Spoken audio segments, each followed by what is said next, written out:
தான் சென்றார். அப்படிப்பட்ட மனிதர். விடுதலைக்கான தேதி தீர்மானிக்கப்பட்டு விட்டது. நாடு இரண்டாக பிளவுபட்டது. இந்தியா பாகிஸ்தான் என பிளவுபட்டது.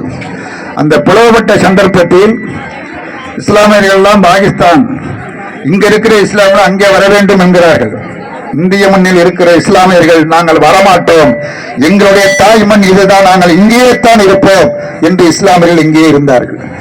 வட மாநிலங்களில் பூரா மத கலவரம், ஆயிரக்கணக்கான பிணங்கள் விழுந்தன, இரத்த ஆறு பெருக்கெடுத்து ஓடியது.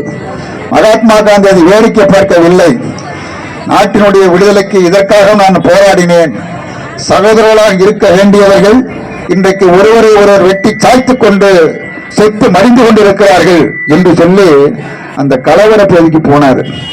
அந்த கலவர பகுதிக்கு நீங்க நல்லா கவனிக்கணும். கலவர பகுதிக்கு போற பொழுது காலில் கடந்த செருப்பையும் கலட்டி எறிந்து விட்டு வெற்று காலோடு சென்றார்.